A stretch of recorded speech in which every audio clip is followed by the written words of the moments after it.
Hello and welcome to the Harwood Report for March 26, 2019, presented by Trade Academy. I am Keith Harwood, the founder of Trade Academy and the host of the Harwood Report. The first thing we always do is our disclosures. For very much legal reasons, all services and content are provided for educational and information purposes only and are not intended as legal or financial advice. Please read through the rest of these disclosures for just the next moment so that we can cover all of our bases here.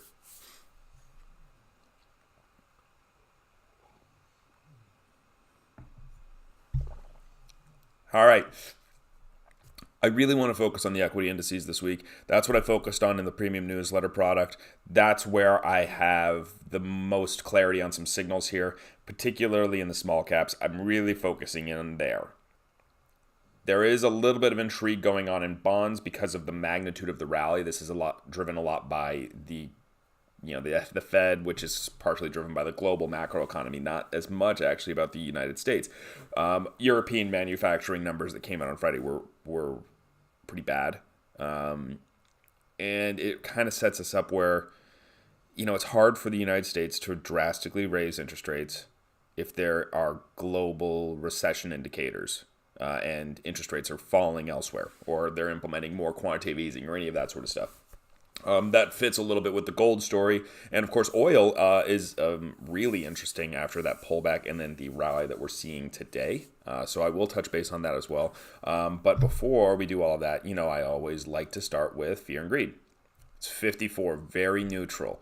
You can see that this extreme greed isn't really that extreme when we compare it to where we were last year. It looks extreme relative to December. That doesn't necessarily mean a ton to me. This is actually relatively extreme, but what I like seeing here is this little bit of a pullback because it means that now the stock market is, instead of buying everything, we're buying selectively. We're finding the good companies and buying them. This generally means nothing. I have argued that this means nothing for a while. It looks just kind of like a smaller version of the S&P chart here. It's not an interesting chart to me. Very neutral VIX. We're with the bounce back towards 17. This is very neutral. This I don't actually think is fear. I think it's pretty neutral. Maybe even a little bit of greed because we're above, but that's not an upsloping moving average yet. If that starts to become upward sloping, that'll help create a bit of more support and maybe go towards greed. And does anything about this chart show you extreme fear? Extreme fear occurred in December, and that's what happened. Extreme fear occurred in October, and that's what happened. So at the end of the day, the junk bond demand picture here, I think, is irrelevant, similar to the fact that this the difference in 20-day stock and bond returns is kind of irrelevant for this metric. But end of the day, everything's very neutral. Not a lot of over exuberance right now, which is good, and you can kind of see that in the market, right? So there was some talk of maybe some over exuberance just on the way that we were getting here, but it was slowing down. It wasn't spiking up like we saw last year. This spike up may have been that first signal of a little bit of over exuberance, but it got wiped out the next day. We found a bottom yesterday, and now we're rallying and we're recovering. We're back above the 20-day moving average. We're testing the 10-day moving average, which is at 281.41. So we were above that earlier today. We're a little bit below it right now. Overall, this market is looking towards buying dip opportunities. Sometimes those dips last 3 to 4 or 5 days. Sometimes they only last 2 or 3. If I go over to the VIX, this is also going to show us a little bit of what I'm talking about here. There was fear yesterday, similar to the fear that we saw on that last dip, and it kind of just found a ceiling. So the VIX finds a ceiling here at 1833, finds a ceiling at 1785 here. Around that 18 level, the VIX just seems to find sellers, people that are willing to sell volatility around 18 and buy around 12, 11.5 range. Of course, we could get back down here towards 10.5, 11, but I think people are willing to hedge when volatility is around 12, 12.5, and that gives them ammo to sell options when it spikes, which helps create dip buying opportunities. So people are trading around these ranges. They're loading up hedges into rallies when volatility gets cheap and liquidating those hedges when the market gets a minor correction or volatility spikes. I'm going to touch base on Qs, but I want to get to IWM. So we'll first start with the Qs. Really been the strongest of all of the sectors so far. You can see that it's testing now, kind of that lower part of the September range. Looks like we may get new all-time highs here with just a little push through, since 188, which is basically the high, roughly, is only about $8.50 away. So call it less than 5%. If I go to SMH, this is the leading indicator to me for the Qs. And it has already taken out many of these highs. So you see that when that spike happened on March 21st, we actually took out the highs of August and September. SMH really made its highs, back in March of last year, but it's showing good strength in the semiconductors. Semiconductors are used for basically everything tech. So strong semiconductor performance tells us that the tech market should be strong. This sets up well for, to me, the Qs maybe not to a new all-time high, or SPY to a new all-time high in the intermediate, but I'm looking for a move towards about this 185 level in the Qs, kind of right in the middle of that range, as a potential spot to hit with vol coming down. And then that's a spot that I think we can slow down. So what I do in the premium newsletters, I talk about how to actually trade that with options. Because if I have a price target around 185 and I expect volatility to come down in that process, I can make a really simple trade with that. I can do something like a butterfly or a call spread if I'm a little less confident on my stall. I can do something with a calendar. It all depends upon the term structure of the options. Now, I'm not going to get into the term structure of the options and the little nuances here because this is the free stuff. The premium stuff gets a little bit more into the nitty-gritty on why I go to those different types of setups. Now, when I go to IWM, of course, this is the one that's been lagging recently. So it took the biggest dive, it led the break. It actually helped lead the recovery a little bit and then slowed down a little bit more before the Qs took leadership back. And then while the Qs were taking leadership, IWM was struggling. Okay? Part of this is because IWM, the small caps, do have a heavy financial component. Financials are reliant on increased bond yield because increased bond yield allows them to create more margin on the spreads and everything else. So, generally speaking, the expectation is that bonds being weak is good for financials and for small caps. Well, bonds, as we know, have been strong. And I'll come back to that chart in a moment. Or actually, I'll just show it to you right now. Bonds have been strong. We'll just look at it. Why have bonds been strong? Because there's worries about global recession. So bonds are strong. Interest rates are falling. It may be hard for financial institutions to make money in that scenario. That's the concern. Okay? And this is a big breakout in TLT that occurred really last week. All right. Now, back to IWM. Because the big thing with me in IWM is what I saw yesterday and highlighted in my newsletter. We saw it really found good support here at the 100-day moving average. So yes, we failed at the 200, pulled back below the 10, the 20, and then ultimately below the 50 last week on Friday after the European jobs manufacturing data. But then Monday, we just found support. We found buyers here. We finally found that level that seemed to have buyers. It's, one could argue maybe it's the 100-day moving average. I think that's an indicator there. I think there's also some of the stuff going on here where we had that shop back in early February. That found some support. And now we are testing the waters to see if we can get back above the 50-day moving average. If IWM can start to play catch up to the Qs, I think it's important. One of the charts that I show out in my premium newsletter is this guy right here. And it's something I've been watching for a while. So the purple line is IWM. The price, just the flat price of the small cap ETF. The dark blue line is the price of Qs. This is just the close to close. Okay, so every close, we just put them on there. And then I show you guys the spread between them. So this is the price of the Qs minus the price of IWM. Here, back in June of 2018, it was around $8. For much of the year, the range has been, for the last year, I'm saying, for the last 9 months to a year, the range has been basically 6 on the low side. And by the way, it was like, IWM was above the Qs for a while in the past couple years. And here, the high point, around 22 in December, when IWM started leading that break. So when IWM was leading that break, we saw that spread widen out. Then during the recovery, it started to tighten back up, got down to about 15, and then took off as tech really got all the money flow starting in the end of February. And for the last month, tech has really shown great outperformance, putting this spread out to a real extreme level here, close to 30. Okay?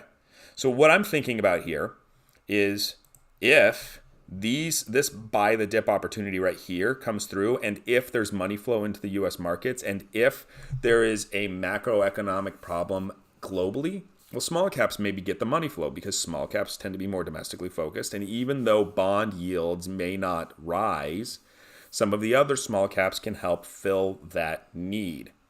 Give us that domestic benefit of the United States being strong relative to Europe on just the big macro picture.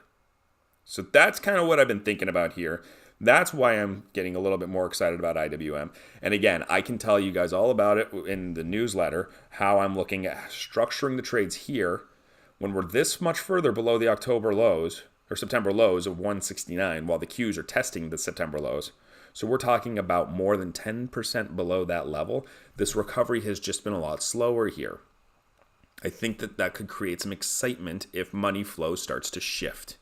And I think money flow shifts as we start getting back towards these highs and people start thinking that maybe some of those tech names are overbought. What's still cheap? Well, just based on the chart, this looks cheap. And I think we're starting to find some buyers of dips. So if I've got both of those things going hand in hand, I get more excited about IWM. That's what I really wanted to key in here, is that IWM, I think, has a little bit of a medium to long-term potential for outperformance. When I go back to the bonds, the one thing I'll let you guys know is I don't really see a clear trade here because we just had this massive move. Okay, so we had a massive move up. We may go through a period of consolidation. Volatility is kind of on the high side, but given the recent move, there's no clarity on where we're going to go. It's not like there's a guaranteed consolidation period here. So I don't really like just being naked short options and seeing what happens. I mean, there could be something with like an at the money butterfly where I'm short the 125 strike and long the, say, 124 and 126.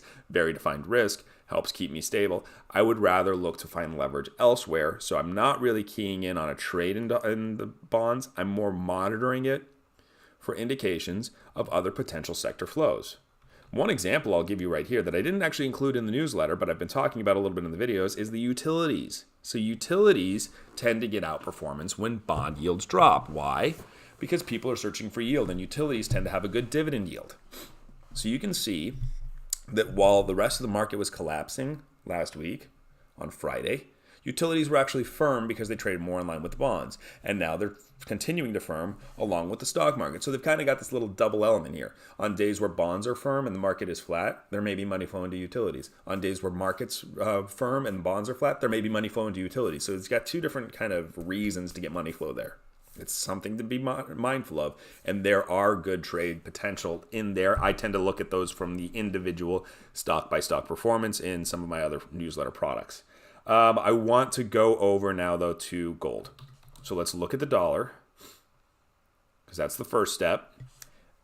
That was really weak after the Fed. Okay, so this is after the Fed decision, March 20th. That would be Wednesday, Fed decision day. Dollar looked real weak. Found support where it always finds support, at this 200-day moving average. Well, not always, but basically over the last 3 months, all this whole year, we've been finding support as we get close to that 200-day moving average, and we did it again.